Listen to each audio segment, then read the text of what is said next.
I am so happy that you're able to join us for this extended interview. Make sure to visit theoffbeatlife.com. Again, that's theoffbeatlife.com to get more killer resources.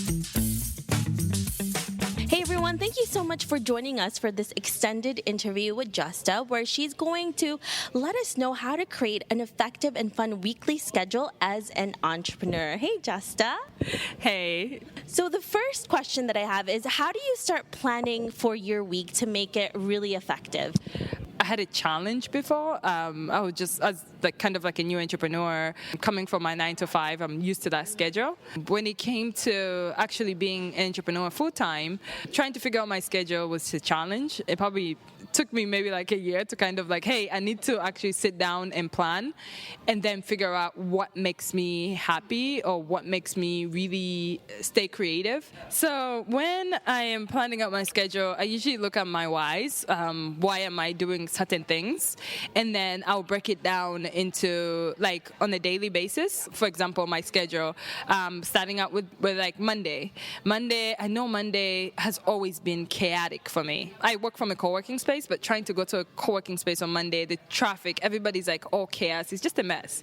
So I decide to do my Mondays where I just stay home. I work from home. I'm very productive. I wake up probably 5:30 in the morning, get my work done, finish work probably at like 10 o'clock, take a shower, get dressed, and then go back to work, cook, whatever, go back to work. My Tuesdays are pretty much relaxed, and most people are like calm. They already settled into their 9 to 5. So Tuesdays I go into my co-working space, and I get like a lot done. And then it comes to Wednesdays, I need to go back to my hub. I need to go back to my home, I guess I should say. So Wednesdays, I work from home, and it actually works out really good because I get to my whole point is like I need to relax to be able to create and be creative. So that's the standpoint that I'm taking it in. Like my whole purpose is just being creative and trying to find that space of my happiness. So like that is kind of like my middle grounds of happiness, just having an even measure between working from a co-working space and also working from home. Thursdays comes around. I know everybody knows kind of like Thursdays. It's like there's a lot of networking events. There's a lot of things going on. So like I prefer going to my co-working space. I work from my co-working space. I finish at 6 o'clock. I'm like networking my behind off everywhere, just enjoying. And I could even network until probably like 10, 11 o'clock at night, or like just hang out and have fun and just catch up with my other friends, everybody. I'll just catch up with them that day. But like then I know, because my Friday I usually work from home, so it's a relaxed Friday, so I could stay out a little bit late at night on Thursday because I need to network and that has to happen. Fridays are very calming. I like now I want to focus actually on Fridays on my finances, just to delegate Fridays where I just look at my finances for probably like 2-3 hours and trying to get a good breakdown of that. Saturdays usually me day. From everything, house, cooking. I love cooking, so come over on Saturdays.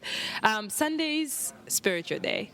As an entrepreneur, it's like the belief system. I need to build up my belief system, and I need to build up my spiritual life to be able to understand exactly what I'm doing. And as a believer, you need to go where believers are. So like I do spend like my mornings like in a church, and so like I'm Catholic. I go to Catholic masses, but sometimes I will go to like other masses because like there's a church that I go to now, which actually Oprah recommended. I forgot to tell you.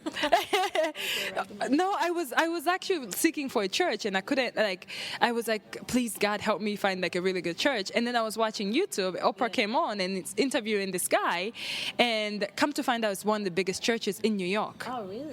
So and I was like, oh my God, Oprah spoke to me, and Oprah said, you get it, you get this, and I get to find out where church is at. So like that's my Sundays. You have so many things that you are in charge of, especially as an entrepreneur, and you're doing this mostly on your own here in New York City. Obviously, you have help in Tanzania as well. How do you evaluate which projects are valuable enough for you to put your time and effort into?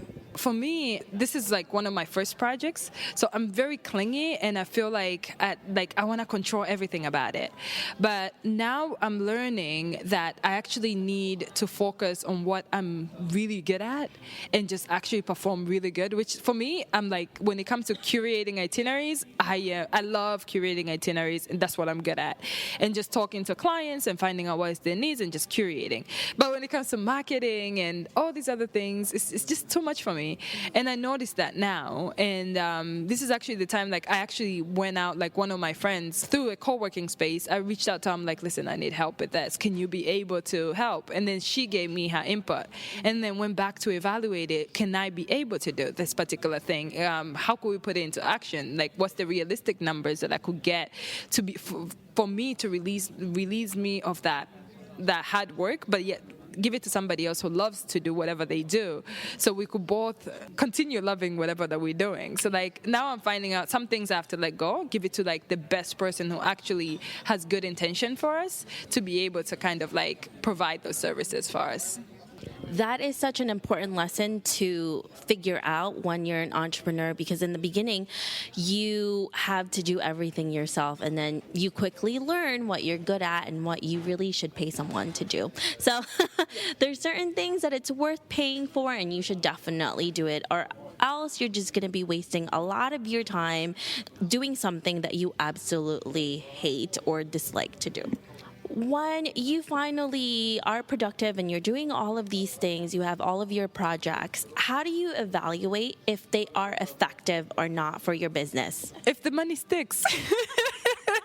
That's like when it comes to speaking to clients. Okay, so this is the thing about curating experiences, because some people might not see the value of it. I've spoken to certain clients where on the phone, like we do consultations, speak to the client, and the client gets really excited and everything else. Before what I was doing, client gets excited and da. Then I sit down, I end up spending so many hours curating their itinerary. I send it to them, and then they come back to me. They're like, oh no, I don't need that.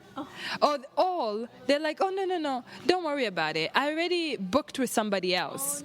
When I spend like so much time kind of like curating that itinerary together. So now, like using my time wisely, I just have to confirm with the client that they're actually going to be going forward with their experiences. So now we have to actually have that physical, have an agreement, and also put our mouths where our money is, to kind of say, hey, I want you're really good at what you do. You already sent me like really good examples. Like I've worked with Ted Global, to say. I've worked with Georgetown University. Like I've worked with all these amazing companies where they got like really good experience from such a small company for right now.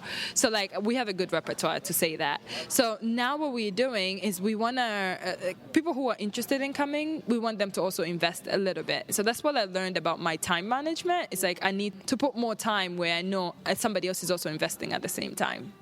Getting those deposits are so important before you do so much of the work. And that's another great lesson to learn for entrepreneurs out there who are service-based, is that don't do all of the work first until you have a contract, or if you have money put down, because most people will usually not put down money, or they're going to be more reluctant to pull out if they have already put in time and money into it. And even if they do pull out, you still have the security of having some payment that for all of the work that you've already done.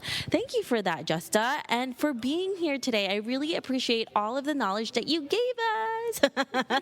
Justa is doing a little dance for those of you who can't see this. I really appreciate it, and for coming all this way to Queens from Brooklyn to do this interview. Thank you. Thanks for joining me on this extended interview. Don't forget to subscribe and leave a review on iTunes. We can also chat some more on Facebook at The OB Live. I'll talk to you soon.